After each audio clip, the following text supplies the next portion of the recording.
The Money Show on 702. Monday to Friday, 6 to 8 p.m. All right, 12 after 6 now. Redefine Properties using the phrase cautiously optimistic around the future of the property market, reporting its headline earnings per share up by 11% for the year to the end of August. Its net asset value per share up by 3.6%. Andrew König is the CEO at Redefine Properties. Andrew, good evening and thanks for the time.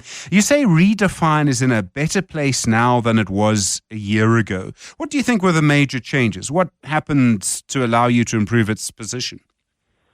Good evening, Stephen. Nice to chat to you. Stephen, that statement made about Redefine being in a far better position doesn't come lightly. If you just look at the business as a whole, our total assets have grown by 4.4 billion rand to 106 billion rand. That's underpinned by growing local assets here in South Africa from a value perspective, lifting 1.9 billion rand. We've recycled a whole lot of capital. We've sold properties to the value of 1.1 billion rand here in South Africa, and Poland a further 163 million rand. Very importantly, from a balance sheet point of view, we strengthened our balance sheet by lowering our loan-to-value ratio to 40.6%. Most of our debt facilities have been renewed for 2026 already. The total is just under 8 billion rand. And we find ourselves in a very strong liquidity position with about 6.7 billion rand of undrawn facilities and cash. With that, Stephen, we've reported distributable income growth of 7.8% to 3.6 billion rand. And that's all in a backdrop of pretty stagnant rental income levels. And it's all been a focus on efficiencies, as well as being assisted with interest rates easing during the course of 2025, Stephen. All of these things have culminated into this outcome. Okay, so, you talk about being flexible, about using technology more effectively. What do you mean by that? With flexibility, is it about how you manage your buildings? Is it about taking decisions about what to do with buildings more quickly? Stephen, it's being proactively changing and adapting our properties to ensure that they remain relevant to our users' needs. Every property has a unique value proposition and offering, and it's just making sure that they stay fresh and that they don't lose touch with reality and what's happening within the buildings. So from a technology perspective, for example, number plate recognition systems allow us to ease of access from a parking perspective. Similarly, from a building access perspective as well, technology enables that. But very importantly, controlling the building management systems through technology to detect water leaks, for example, proactively, so that we are very, very focused on consumption of our utilities, and electricity management similarly, all driven by technology, Stephen. This translates into efficiency for the tenants. It translates into a lower cost of occupation, and it enables us to maintain our rentals at a reasonable level. So for us, it's about improving that tenant experience through technology. That's very, very important.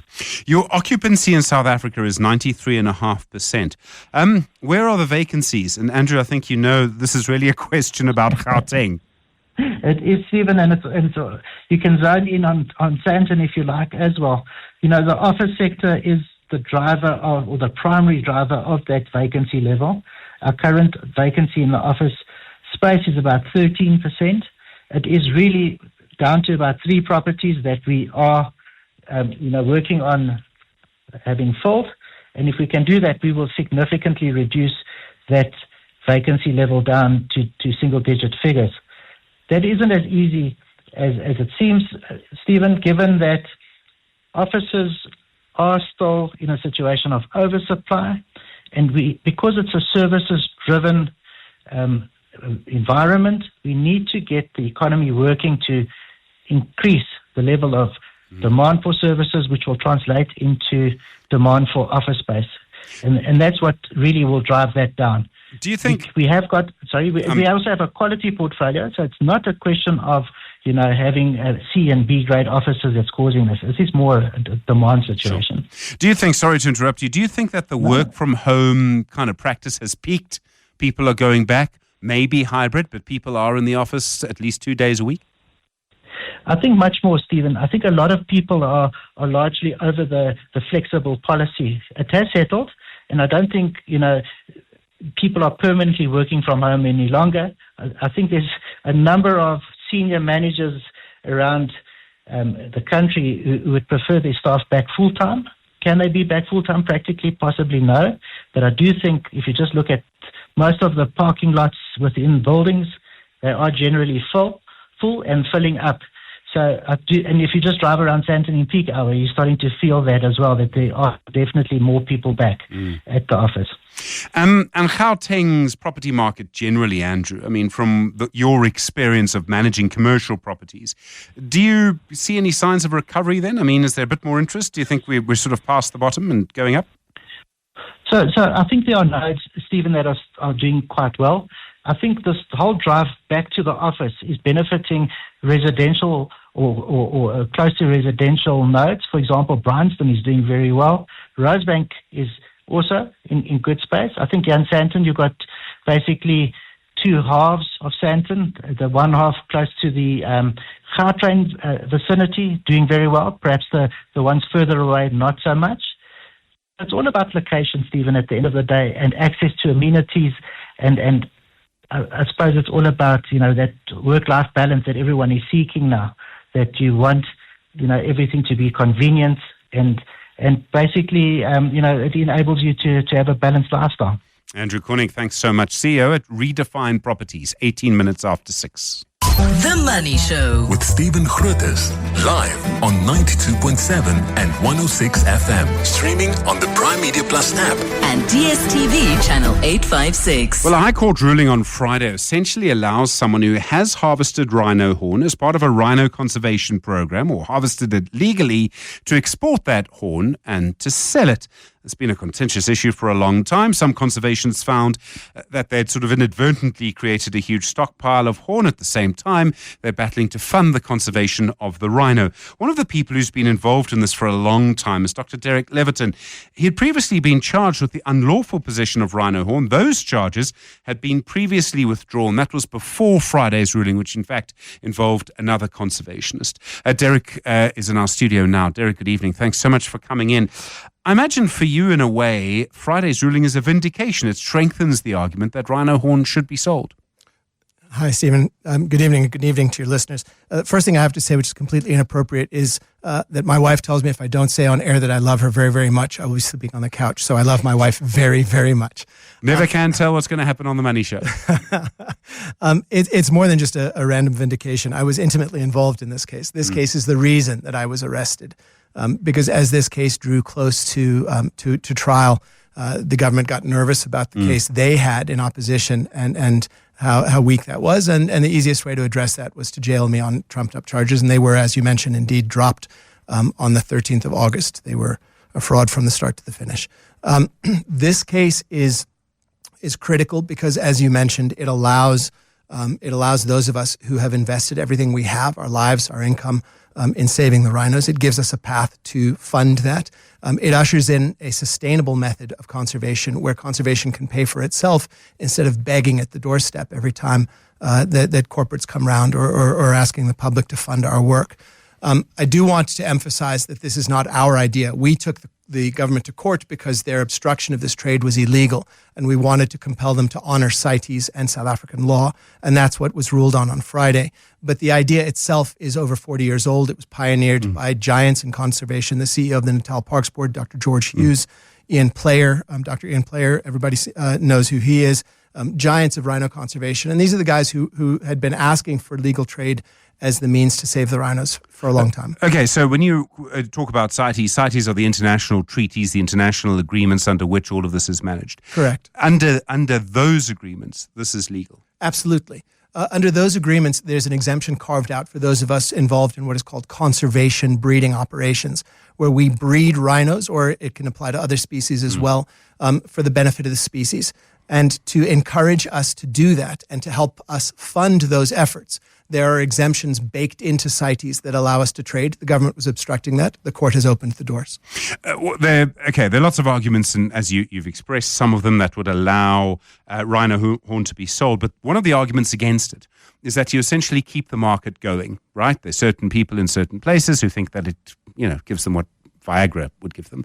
And as a result of that, that's one of the reasons that there's such a high price for it. The idea is if you kill the supply, over time you'll eventually kill the market. You clearly have a different view. Why? Well, 40 years have shown us that approach doesn't work, quite simply. Up until 2009, domestic sales in South Africa were legal, and there was no poaching in South Africa. The poaching numbers were 1 rhino, 2 rhinos a year. In 2009, the government illegally imposed a moratorium, and that number shot through the roof. And almost instantly, overnight, we went to about 1,600 rhinos dead a year.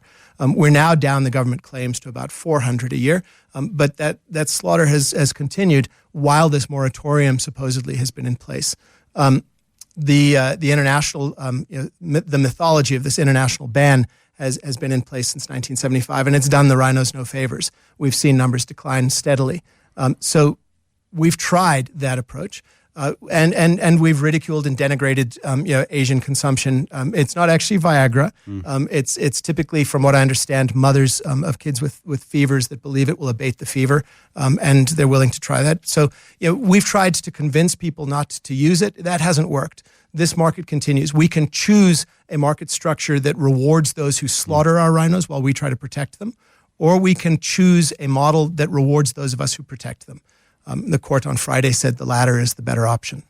There are all sorts of things here. I mean, it seems strange to me to say, for a government to say, you're not allowed to keep rhino, remove and therefore protect the species, remove their horns safely while they're under anesthetic, even though it doesn't harm them because it's effectively like fingernail. And at the same time, you are allowed, under South African law, as I understand it, to raise a lion for the purposes of selling its being hunted. I mean, that would seem to be, if you're going to argue as government that one must be illegal, then so must the other. There are a number of contradictions baked into South African policy. For one, you can hunt rhinos, you can kill them legally and export the horn if you've shot the animal dead. So why would we not want to export horn from an animal that is alive and healthy in the field and creating more rhinos? So that's a contradiction. I think it's important for your public to understand we do trim the horn as a standard practice. It keeps the animals from hurting each other. Rhinos are very violent creatures. If you want to grow the numbers, you want to diminish the interspecies violence. So we trim the horns. It keeps them from killing each other. We are, and that's repeatable. It's painless, and the horn grows back. So we trim every year, every 2 years. And this renewable commodity that's accumulating in storerooms could be sold instead of the animals being poached. The government says 400 animals were poached last year. That equates to about 2 tons of rhino horn. We trim 14 tons a year in Southern Africa, and we have over 100 tons in storage. We could swamp the market. As it is, the court case allows us to send the 2 tons that are being poached into Asian markets and to displace that poached product, and that's a start. Where is this 100 tons of rhino horn being kept? I mean, obviously under lock and key. I don't expect a GPS coordinate, but who's looking after it is really my question. Well, some of it was in my safe the night the police came to arrest me on trumped-up charges, so they've got about 30 kilos of mine.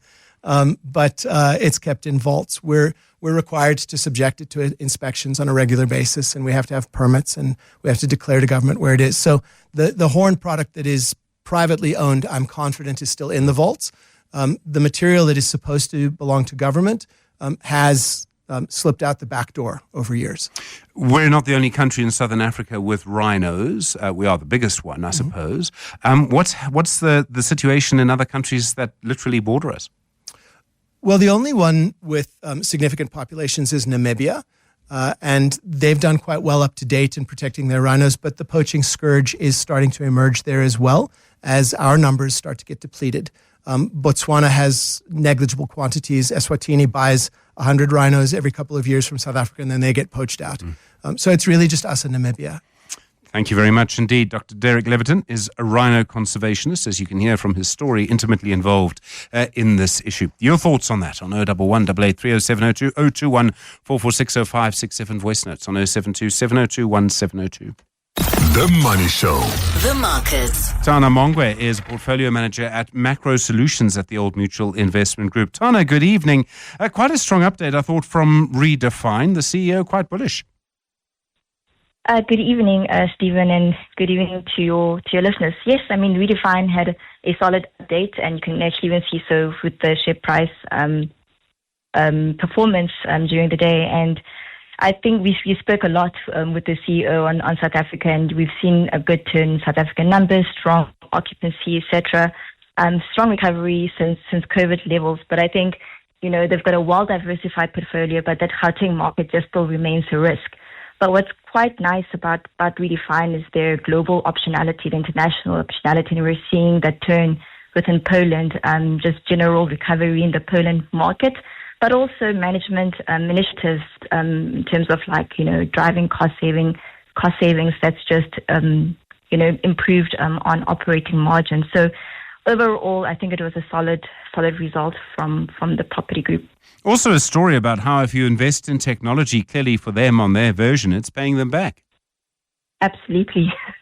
I think we've been seeing a lot of companies investing in tech, in scale, etc. But I think with Redefine, it's not just technology, it's also just technology in terms of, renewable energy, which you actually also starting to see that impact positively on their profitability. So just how you allocate capital as a company, and we're seeing that as shareholders in terms of returns. Pepkor, they had a very strong update to date. I noticed they were up and one or two of their competitors were down.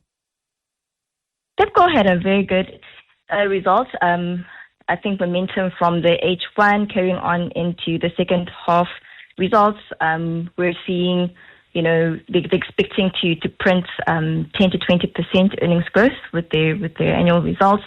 And I think the star of the show is fintech. As opposed to the core business, which is just clothing and household appliances, etc.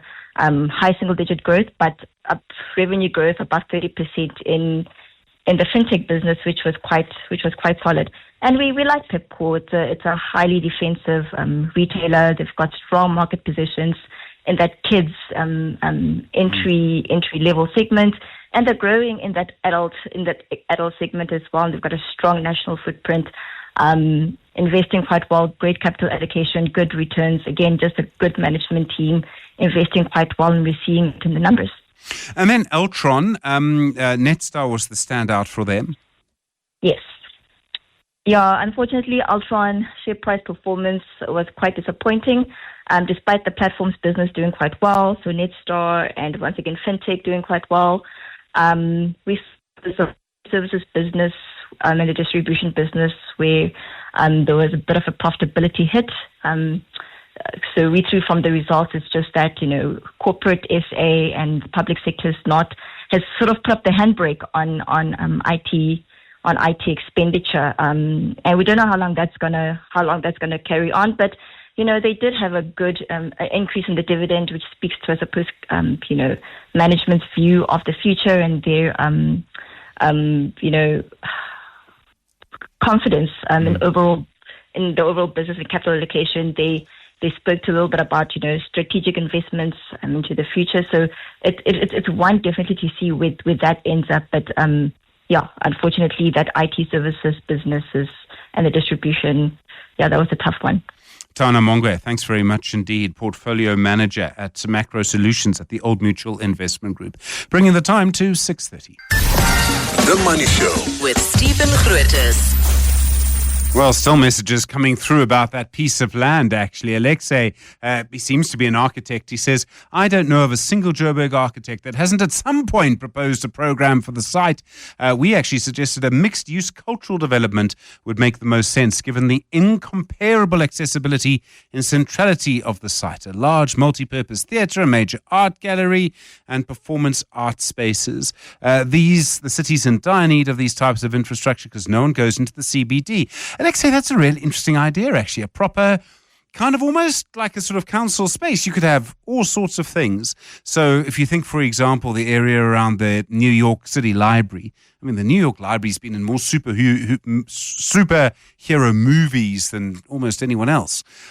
Simply because of everything that's around there. You could do all sorts of things with that. As you say, move the Johannesburg Art Gallery there and basically make it a community site. There's something in that, Alexei. I have a sneaking feeling, though, that capitalism's going to win this one. 702.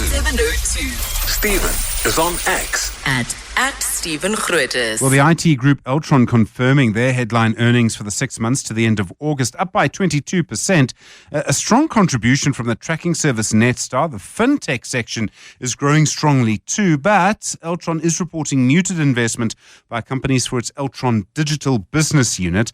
Despite that, the interim dividend's up by 20%. Werner Kapp is the CEO at Altron. Werner, good evening, and thanks for your time tonight. Your Netstar service still growing very strongly. Subscribers up by 11%. Where is that demand coming from? Hi, Stephen. Thanks for having me on the show. I think the demand really is because of kind of specific investments we've made in this business over the last 3 years, particularly in what we call our big data as a service, which is really enhancing our telematics offering to different types of fleet enterprises. I think we saw about 16% growth in that enterprise business, and we're still growing our consumer business in South Africa nicely by about 8%. The majority of the double-digit subscriber growth that you've seen is really coming from our South African business. So I think the business continues to perform very well in South Africa, and I'm obviously biased, but I'd like to think it's because we're delivering good service and value to our customers at a competitive price. I mean, when you think of a vehicle tracker, your first thought is often about crime, but you're talking about all sorts of other services, fleet management services. Where is this car now? How long will it take to get here and drop that off? Where is my teenager now, and when is the car coming back? Is there much more value you can add in those services? Yes. That's actually an excellent question, Stephen. That's absolutely what we are doing. I mean, the business very much started, to your point, as a stolen vehicle recovery business, focused on protecting and recovering that asset, and that's now really moving into the fleet space, as you've said, which is managing fleets more optimally. Also, asset tracking. So what we're finding, particularly in the case of large fleets, sometimes the assets, the cargo within the fleet, is actually more valuable. So we're moving into asset tracking. We've just launched 2 products. I mean, one that we think is fairly revolutionary when it comes to asset tracking, and we're also taking a product to market. Currently, it's in beta testing, and I'm not joking. I'm using it with my teenagers, so we can help solve that for you. I mean, unfortunately, the reality is that some of the challenge in the country has gone beyond just theft, into things like hijacking, and we continue coming up with solutions to help combat that. No, I mean, I look forward to how that progresses. Your Altron digital business unit, they had a difficult time. You described it as a muted IT investment environment. Why do you think it's so muted? Look, I think firstly, if you look at, remember our business has got the 2 segments, right? The platform business, I mean, that's the businesses that's been, going great guns, going by double digit. That's, for example, where that Netstar and fintech business sits. Then our IT services segment, security, Altron digital business, and document solutions. If you look at that sector across the board, and I think you probably see that with most of our competitors as well, I mean, those businesses are really subject to largely capital expenditure by customers, and demand for that's really been low for quite a while now, and I think that's just a result of constrained growth in the economy. ADB business has been hit hardest by that of those businesses, and obviously we're not sitting on our hands. We're taking some corrective action to fix it. I would have thought that with all of the sort of cyber threats around, people need to spend more money on IT systems, not less. Not all of that would be infrastructure, obviously. Yeah, but I mean, if you look at our security business, so that's the business that really focuses on that. I mean, they've had a good performance despite the declines in the market. I mean, that business top line we grew by about 2%, and we made significant profit in that business, and I think we've kind of kept our EBITDA margins flat year on year. So absolutely, but I mean that focus comes from us from our security business. Your AI division still relatively new. How much demand are you seeing for that? Early indications are really positive. I mean, that's something we're exceptionally proud about. I mean, we actually take that to market through our Altron digital business, because customers can consume those services in 2 ways, either directly using the large language models, or use our professional services in Altron digital business. I mean, to answer your question simply, since we launched, I think it was about 3 weeks ago, I mean, demand's been fantastic. Do you know at this stage what companies want AI to actually do for them? Is it about changing the service they can provide? Is it just about improving what's going on, at the back end? Do you get a sense of actually knowing this is what companies want AI to do for them? I mean, there must be some who are doing it because they know everybody else is. I would say primarily what we're seeing, Stephen, is two things. Number one is to serve their customers better. I mean, these days, I would get the statistics wrong, but I think the majority of your interactions that you're having with large-scale service providers are through AI, through chatbots, and I think what that really does, and where our AI factory, I think, particularly adds a lot of value is that it brings a lot of local language context. So it really helps pick up, sort of sentiment analysis, gives an opportunity for somebody to be serviced in their first language. So I think customer service, and then of course the other part is really, sort of productivity gains and trying to manage their business better. I don't know that I've seen that much from a productivity gain perspective, but definitely, if I think of how we deploy AI within our business, the ability in which it's able to process information and then with generative AI actually give you outputs from that. I would see those are the kind of two major things. There's some cases in where people use AI to create entirely new business models, but probably the first two are the biggest use cases of AI that we're seeing in corporate South Africa and in small, medium enterprises. Werner Kapp, thanks very much indeed. Really appreciate the time. CEO of Altron, 9 minutes to 7. The Money Show with Stephen Grootes is brought to you by Absa CIB, advancing Red Rocket's ambitions with Discovery Green as the off-taker to power Africa's future through affordable, renewable energy. 7 minutes now to 7 the time. Well, confirmation now that Cheslin Jacobs will be taking over as the CEO of Time Bank from the 1st of January. Carl Westwick will still be in the building, as it were, offering advice, but Jacobs will be the person in charge. The incoming CEO of Time Bank, Cheslin Jacobs, is on the line for you now. Cheslin, good evening. Congratulations. You must be looking forward to the new job. Yeah, good evening, Stephen. Thanks for having me. Yeah, absolutely. It's a business that's dear to me. It's a business I've grown up in. So extremely honored to have this privilege. As you say, you've been part of Time since it started. What do you think the next challenge is? I suppose what I'm really asking is, what do you think it needs to do and what you need to do in the next phase of Time? Yeah, so great question, and thanks for that, Stephen. So I think we've proven our ability to scale the business in rapid time. We serve just under 12 million customers today. But we operate in an extremely competitive industry. Banking has matured in South Africa. But for the longest time, there was very, very few material players. I think in more recent times, there's been a few more additions, and I think we're expecting a few more to come over the shorter term. But that's all very exciting. And the reality is that we now live in a market where customers are predominantly multi-banked. And I think what the fight for is larger share of wallet. And I think that fight's no different for us. But if you ask me, I think we must probably be best positioned to capitalize on that going forward. Where do you think then the sort of competitive advantage for a bank is? Where's the fight going to be? Is it going to be in sort of ease of banking? So, are you going to gamify the app? Please don't, Cheslin. Or is it going to be on, the best sort of low loan rates or something like that? Yeah, so we think it's several different factors. I think the most important thing is that with technology and AI on the rise is that it's going to be very, very difficult, I think, to compete on feature functionality. I think the ability for competitors to catch up on those things are only going to become easier and easier. And that for a long time has set us apart from competition. It's just our ease of use, our limited friction in accessing what we offer. But I think going forward, Stephen, the biggest differentiator and most probably characteristic of success will be customer experience and in essence how your customers feel about you. And as a business, we've been investing quite heavily in our customer experience behind the scenes, and I think our customers can expect some really, really good improvements to come in the not too distant future that will fundamentally change the experience with the bank. You're one of the first to sort of be, kind of a virtual bank. You don't really have a physical presence. I presume that's how it's going to be. Nothing really needs to change there.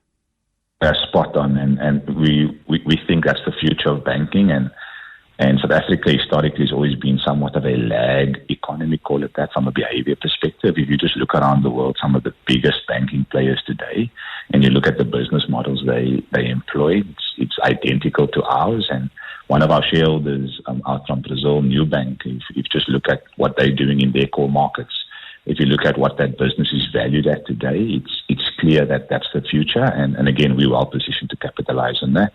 As consumers change their behavior, I'd like to believe we're in the best position again to be the ultimate beneficiary thereof. You talk about the vast majority of people are multi-bank. They're with more than one bank. You spoke about 12 million customers. Do you see banks aiming for certain segments of the market? So Discovery aiming for this segment, Old Mutual aiming for that segment, Bank Zero going there? Or do you think everyone's going to be competing with everyone? Because that obviously is going to make it harder. Then it becomes much harder to differentiate yourself.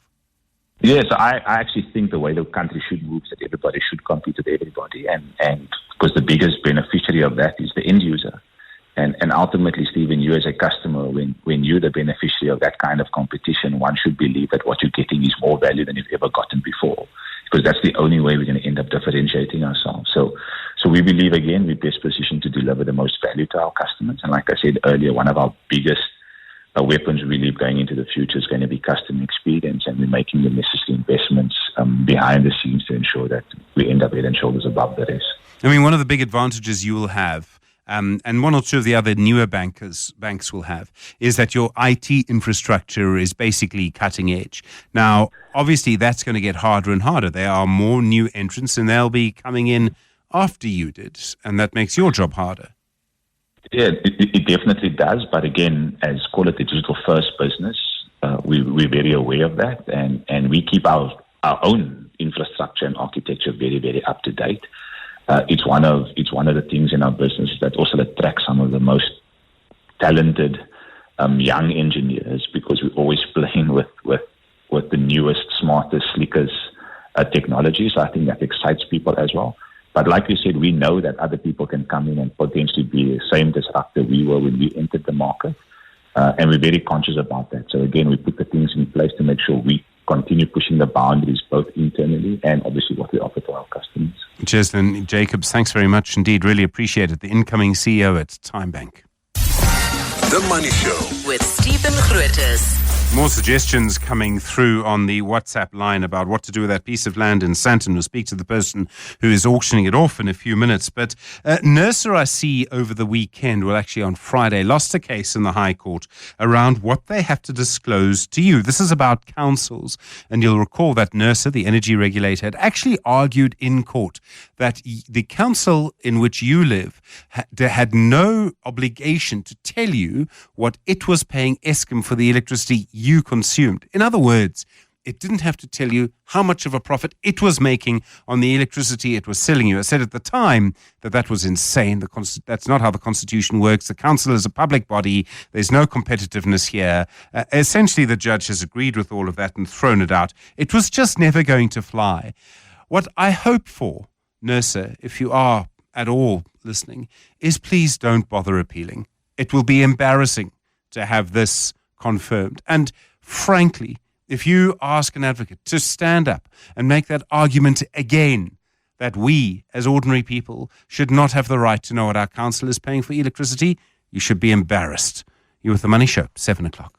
WhatsApp Stephen on 072 702 1702. Well, all through the show, we've been taking suggestions about what to do with the piece of land in Sandton. It's rare to have 3.9 hectares of land in Sandton. This is going up for auction. We'll speak to the auctioneer in just a moment, the person in charge of it. But first, more suggestions coming from you tonight. I think if we have a big piece of land in Sandton, the biggest thing we could do to upset big business and politicians that profit off of hunger is to set up a vegetable garden to make free vegetables for citizens. Thank you. Interesting idea. Not one that I thought of, actually. But we've had plenty of other suggestions. A mixed-use precinct. We've had, I suggested a hot air balloon park. I wasn't being entirely serious, but I'd still use it if it was there. Helipad, maybe, but all sorts of suggestions coming through for it. Well, Broll Auctions and Sales are the people who will be auctioning off this 3.9 hectares worth of land. Norman Raad is the CEO there. Norman, good evening. Describe this piece of land for me, please. Good evening, Stephen, and thank you. Yes, so obviously an iconic site right adjacent to Nelson Mandela Square. You know, as you move through the library area, the land extends all the way through to the Gautrain, where the entrance of the Gautrain is. So it's, you don't get a vast piece of land of about 4 hectares in a metropolitan city throughout Africa, never mind Sandton City, which I believe is the capital of Africa. That's an interesting comment. There are people in Cape Town listening, Norman. A lot of people have described it as on top of the Gautrain station. Do you mean physically on top or north? Yeah. So a small portion of the land is above the Gautrain, and there's a servitude registered for the Gautrain, which is underneath. There's a limited development height above the Gautrain, but it's very small in comparison to the larger extent of the land. The land is, like I said, just under 4 hectares. So the vast part of the land has got unlimited rights, and it extends through up and adjacent to and across the road from Sandton City and all the way to linking to Sandton Square. So unlimited rights. You could put up a block of flats if you wanted. You could put up the world's biggest shopping centre if you wanted, because obviously Sandton needs another one of those. So to be exact, the approved rights is for 200,000 square meters of bulk, which is a mixed-use development rights. So you could do offices, you could do hotels, you could do residential developments and some retail that kind of complements and extends through from the square. So yes, whether Sandton has that demand for that kind of development rights right now, which needs to be questioned, and I'm sure it doesn't, but in time it may possibly have that. But just a little bit of a history, we took this property to tender about 18 months ago. The highest tender price was 550 million, and unfortunately the highest buyer, didn't fulfill the obligations in terms of the agreement, and it's in liquidation, this piece of land, and the main creditors would like this to be gone, and that's hence we've taken it to auction. So it's definitely not going to be, I don't think, well, I shouldn't say definitely, but I don't think it's going to reach anywhere near those levels. It's a lot more of a realistic sale, and we've got a lot more interest in the property this time round. I would have to say, in the way that I know Sandton, and everyone will know it in different ways, and many people won't know it at all. But you probably will never get a piece of land of this size on sale again. Well, there's just so much land that the good Lord can produce, and certainly not more than that in Sandton City. So whoever takes away this land will have the most strategic, most iconic piece of property, I think, almost in South Africa and on the continent. Obviously, we've had some challenges with regards to property and development in the Gauteng area, but things are changing, and I think this could be that time when something like this, a new development on that site, could bring about business and development and construction, and just like really trigger and spark something on the development side within Sandton City. I was going to ask you a little bit about property, because obviously this won't be the only one that you do, but excuse me. But I mean, do you see signs in the way in which this auction goes might well be a sign that sort of Joburg is off the bottom? Yeah, so we're very positive. I'm very positive. We've had some very difficult years, and over the last year, especially the last year, we've seen a lot of interest, a lot of demand, a lot of transactions. There's been a price correction, make no doubt about it, that we are at levels, especially on the residential side, but I'm talking mainly commercial. There's been basically, I think over the last 10 years, nothing really, there's been no increase in pricing, whether it's a bulk rate per square meter or just your GLA or your price per square meter. There's a lot of vacancy within the Sandton node, but saying that, I can tell you right now, there's a lot more activity at our auctions, and a lot more is going on, and we're very excited about it. And I think this is definitely the bottom. I think got a lot to look forward to for next year, and with the interest rates possibly coming down further, I think it's going to bode well for the property sector. And then for this property generally, I mean, it's got a bit of a complicated history. And when you have a big piece of land in one area, and it's sort of vacant, it can actually have an impact on the entire area around it. You have a positive development here, someone puts a lot of money into it, that has a very positive impact on everything around it. Yeah, like I just mentioned, I think this could trigger something far greater than just a development on the site. I think this could spark something off around and all the properties around, and maybe there's some activity to come back into the Sandton area. We most certainly need it. It's been an eyesore for the area, and it hasn't been good for the industry. But, I think we as South Africans and as Valis or Gautengers, we're resilient and we'll bounce back, and I think South Africa is going to bounce back, especially in the property sector. We're very positive, and I don't want to sound like a salesperson here, but, we've seen the signs. We're at the auction where we're willing buyer and willing seller, and there's just a lot more buyers. And it's not just our auction business, but all the auction businesses have been very active in doing deals. So it's exciting times for, I think, property, and we'd like to see something really nice happening on that site.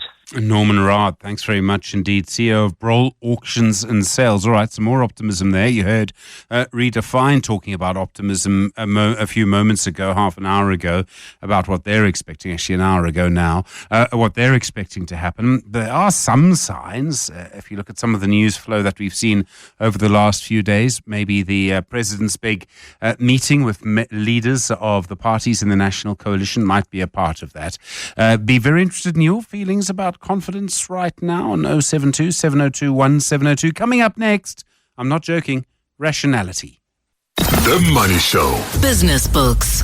Well, the book tonight is called Rationality, What It Is, Why It Seems Scarce, Why It Matters. It's by Steven Pinker. Ian Mann is our regular book reviewer and MD at Gateways Business Consultants. Ian, good to see you again. Been a little while. Good evening. How does Steven Pinker define rationality? Fundamentally, he says the most important thing we can possibly do as humans.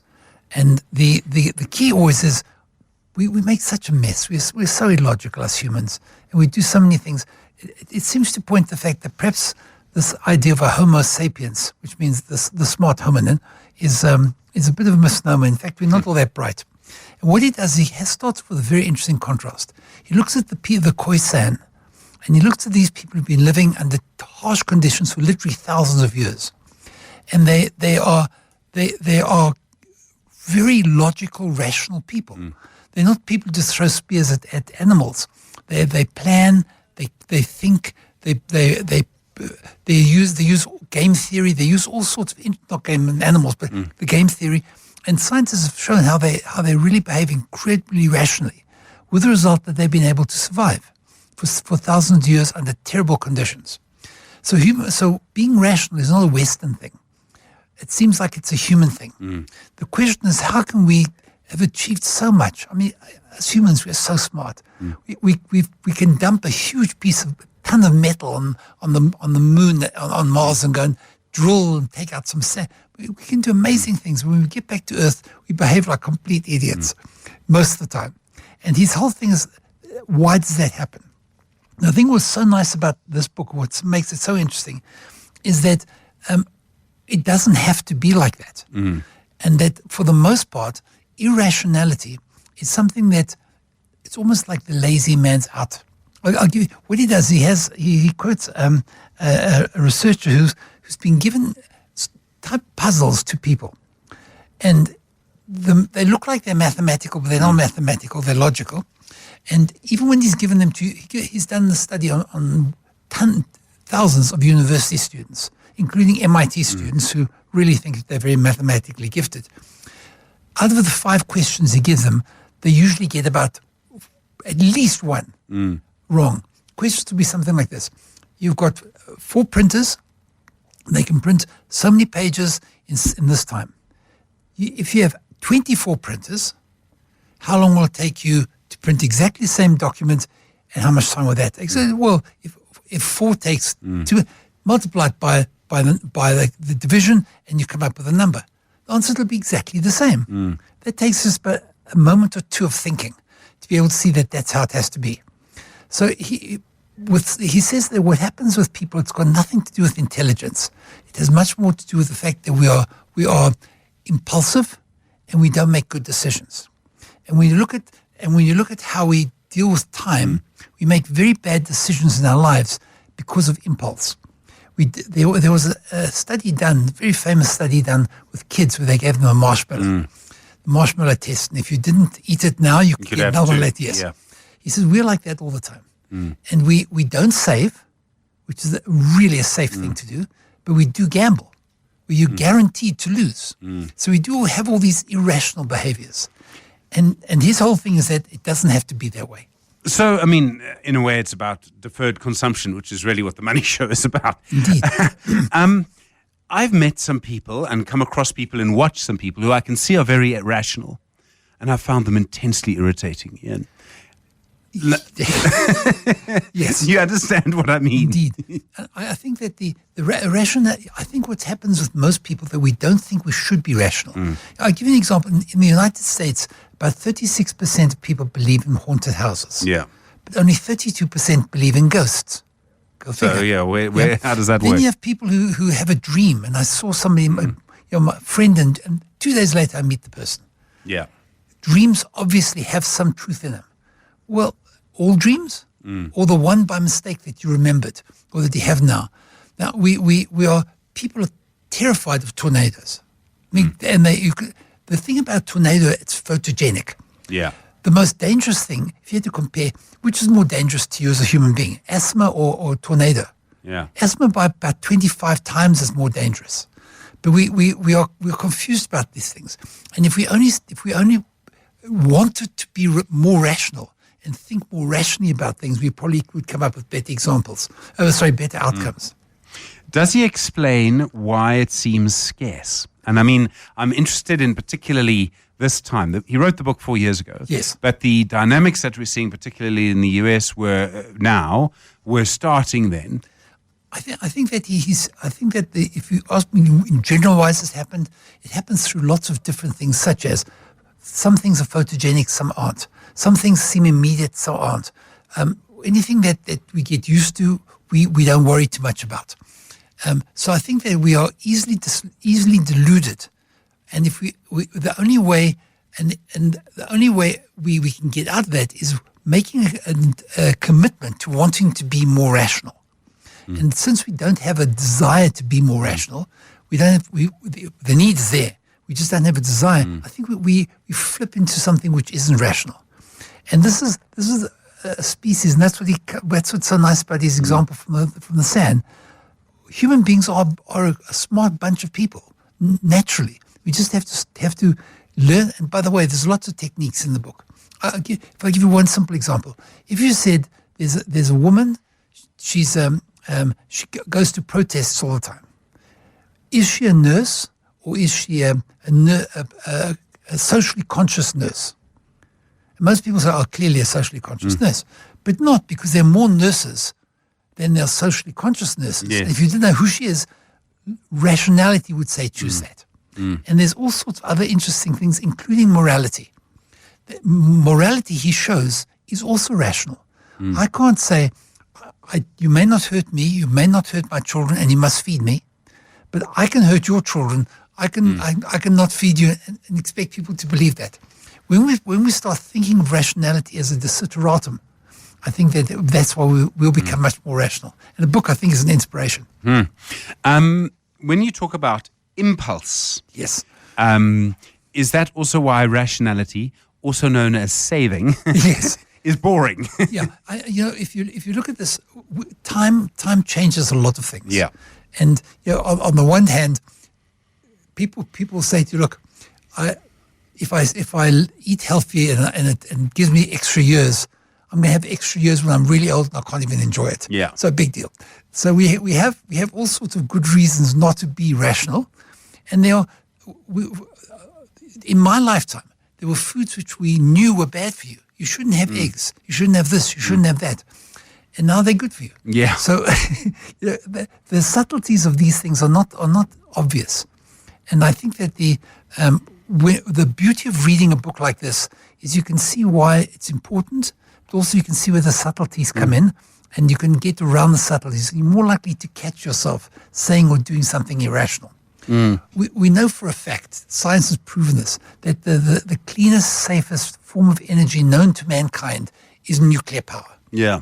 And if you look at how the nuclear disasters, well, they're very photogenic. They're very photogenic, and they don't kill people. They kill very, very, very. More people are killed in accidents, or by smoke, or in mining accidents, or by trucks delivering coal having accidents. Many more people killed their way, but we don't think we need to be rational about all the decisions we make. Fascinating. Thank you very much indeed for that, Ian. Ian Mann is our regular book reviewer, MD at Gateways Business Consulting. The book is called Rationality, What It Is, Why It Seems Scarce, Why It Matters by Steven Pinker. Appearing soon on a beach near you, 28 minutes after 7. Well, there are lots of different ways, as you know, to make money. And at 25 minutes now to 8 the time, we discuss an area, a sort of career path, which has really gained a lot of traction. I think that's because there's a big demand for it. And I think that many people are also seeing the results of using it. And we're talking about executive coaching. Tsepo Matlu is someone who's been an international executive coach for many years, has his own background in the sort of management of corporate, managing people, leading people, and he joins us now. Tsepo, good evening. Thanks so much for spending the time with us on The Money Show tonight. Good evening, Stephen, and good evening to your listeners, and thank you for having me tonight. I'd like to start, if you don't mind, with a definition. I mean, when you hear the word coach in South Africa, you immediately think Hugo Broos or Rassie Erasmus. And I can understand that, and they both have a sort of secret sauce to them. How do you see what you do? Or to put it another way, what is an executive coach? I think in simple terms is a strategic support. Someone who creates a space for an executive not to feel alone. So executives, majority of them, they have qualifications, they have the experience, they come from multiple backgrounds. But as you go higher up in the executive chain, you start to require a different person that can support you, that can assist you in the work that you're doing so that you can navigate complex business challenges and decisions, and the ability to actually start looking at your own emotional intelligence, strategic thinking, how you communicate, how you build culture in organization.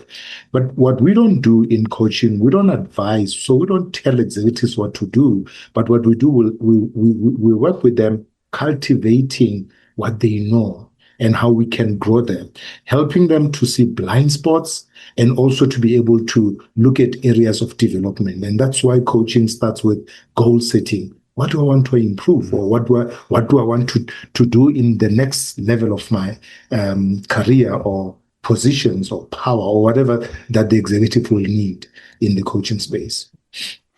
So you don't teach someone how to scrum, you teach them how to win the game through all sorts of means. Would that be a good way of putting it?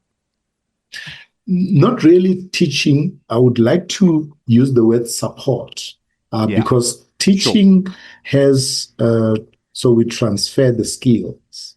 But with coaching, we make an assumption that you might have the skill and not know how to use it, or you might have the expertise or experience and require support from someone else who won't judge you, someone who's not emotionally involved, someone who will be able to ask questions. So in simple terms, coaching is about asking questions, or what we call empowering questions, in order for someone to be able to build themselves up. How do you get into it, Tsepo? Because, I mean, I would think that most coaches have some sort of experience, not necessarily in the corporate sphere, but of life. So how do you get into it? I know you have your own story, obviously. Yes. I think generally, if you would like to become a coach, you must study a coaching course. There are multiple coaches in the market. Even with universities these days, they also have coaching courses. There's also short courses where you can, so that you can decide whether this field is yours or not. And I want to say this because we have a lot of people listening, that there are people who call themselves coaches, but they have never attended even a course, or they're actually not trained to be a coach, and they're not even a member or an accredited member that belongs to a body that ensures that the coaching they're doing is authentic, is true, and it is within a certain framework. So coaching does require someone to go and study to become a coach. When you are speaking to someone that you coach, and I imagine they're different spheres and slightly different approaches, is most of your job about talking, or is most of your job actually about listening?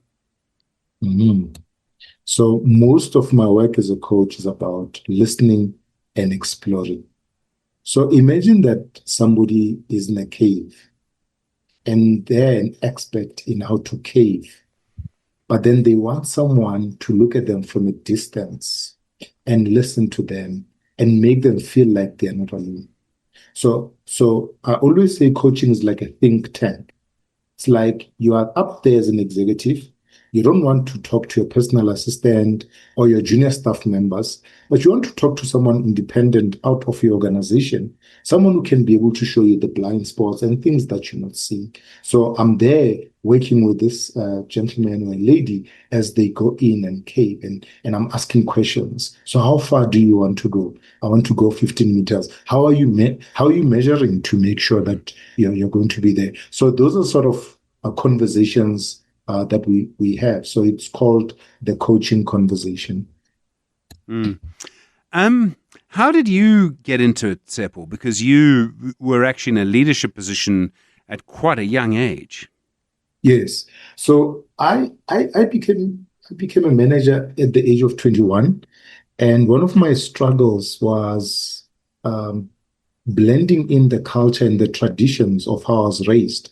So I was raised in a village where elders are respected.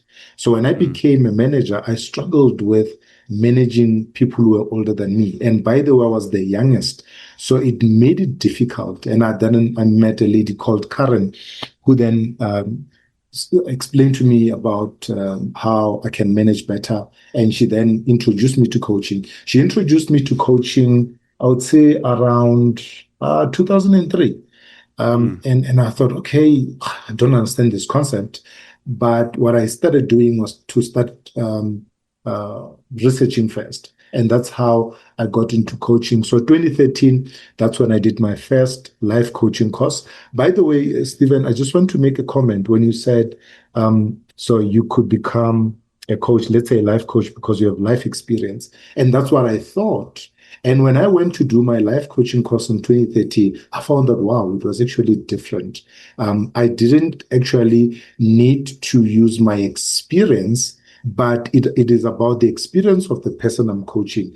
But the experience, trying to agree with you, Stephen, gives you the structure to be able to ask the right questions. So if you're going to coach doctors, you need to at least try to understand the medical language or the terms, just to be able to ask questions. But it's not a must. I'm just saying it could be an advantage. So these days we see these people calling themselves financial coach, health coach.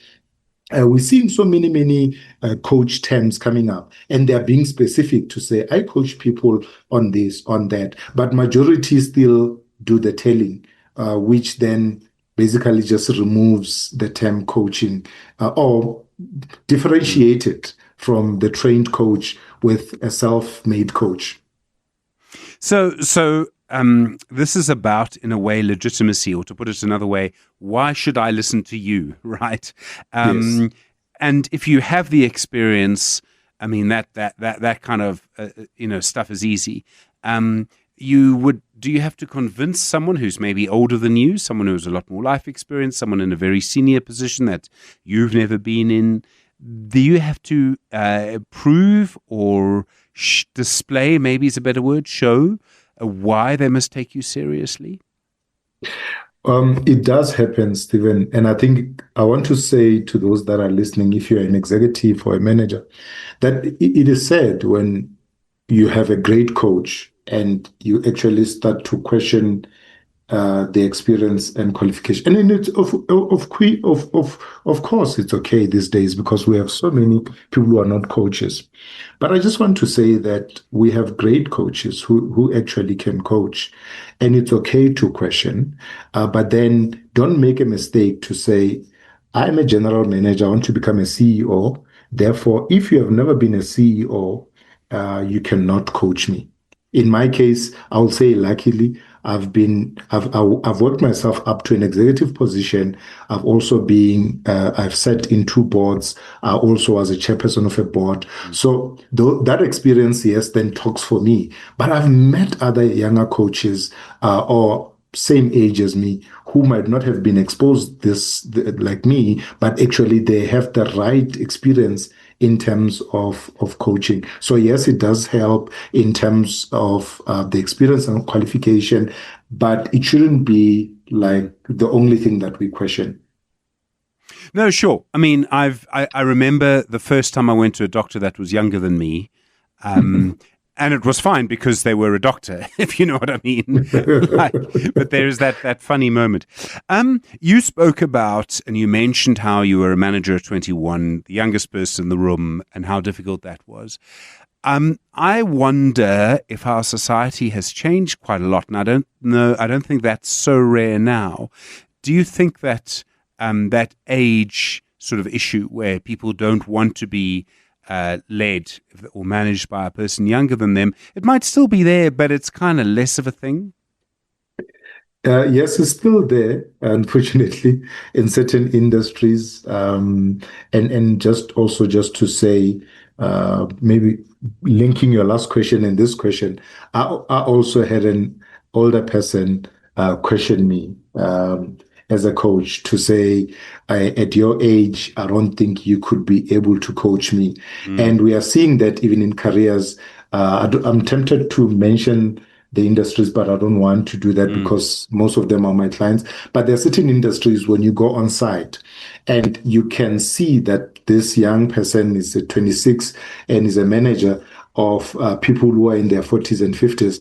And there's an issue here. He doesn't understand us. He does their language issue. There's so many things that are coming up. And obviously we're seeing technology as well.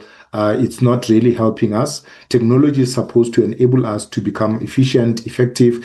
But what we are seeing is that people are starting to fight with technology. Now, bringing in young leaders and technology coming in at the same time, it unfortunately creates a problem for us as a country and in multiple spaces that I don't want to mention. When you speak to executives, are there certain things that you see coming through again and again, and is confidence one of them? Yes, confidence, it is one of them. There is something else that I want to bring in. So after being a coach for 5 years, what I then realized was some of the leaders I was coaching were also making emotional decisions. And when I say emotional, I mean exactly that. So someone has a traumatic experience or was bullied in his or her last position or grew up in a space where they didn't really have much attention. And what they do is they carry this into their position. And now what I then started researching on was around how can I actually reposition the coaching to start looking also in the wellness side. So my coaching has now blended. So that was the first 5 years. I've been in coaching for 10 years this year. So in the last 5 years, I've then blended that. So even in my questions from the beginning, I started looking at their wellness side. So what are you doing in terms of health? How are you dealing with your emotional side of things? How do you see your emotions coming up? What triggers you? And some of these questions that I ask are deliberate to make them understand the impact of their actions and decision. But yes, confidence becomes one of them. And I think the reason for confidence is because people sometimes are not sure whether they're doing the right thing or not. And I'm seeing also junior managers who are very good in operations. And when you give them a strategic position as a leader, they struggle to adjust to strategy because they still feel good with the expertise. And then when you become an executive and I have to sit with you down and I hear you still talking about operations, struggling to adjust into strategy and thinking strategy is complex. So we're not giving people room to learn, develop, and become executives. When somebody is good, we quickly promote them. But are they ready for the next level of their position? It's the same old problem that has been for years and years and years. You run a mechanical workshop, you take the best mechanic, make them the boss, and now you've lost the best mechanic and you don't have the best boss. Yes, and that's what we're seeing, by the way, in almost all the industries. In almost the...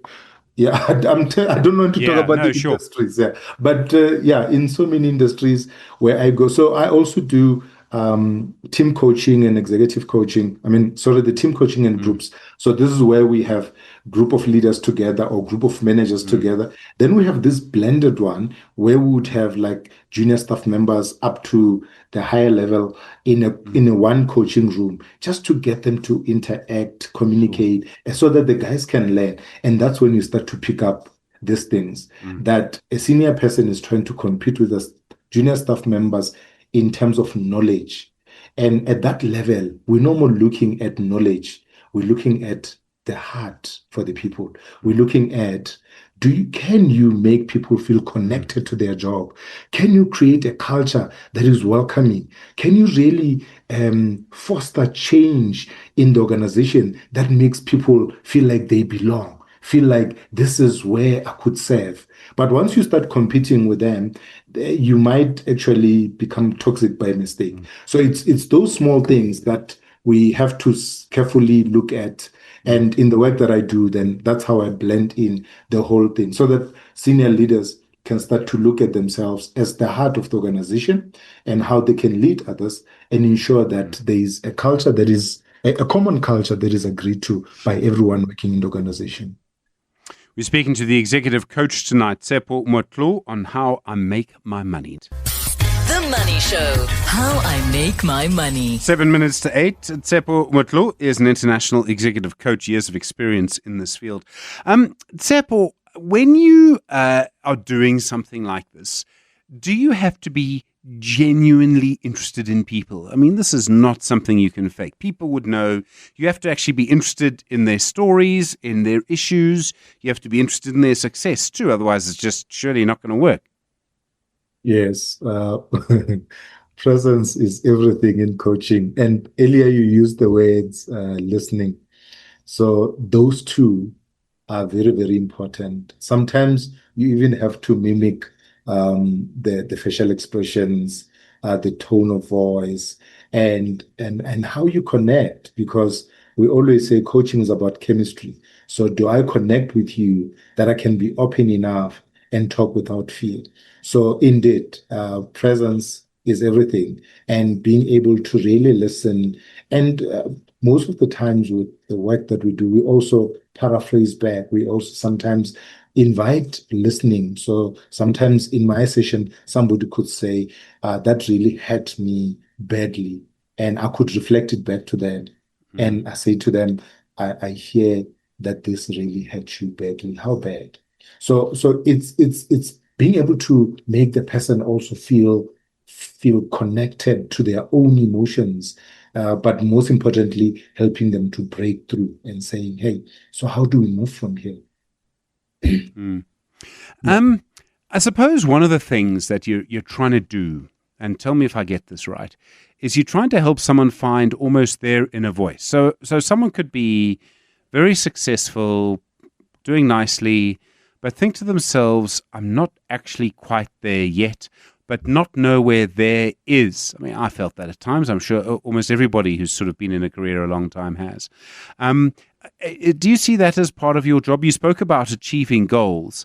it's one thing to achieve a goal when you know what the goal is, but sometimes you don't really know what the next goal should really be. And that's actually quite tough for people. I think that sometimes makes people almost leave a job or leave a field when they still have a lot more to give.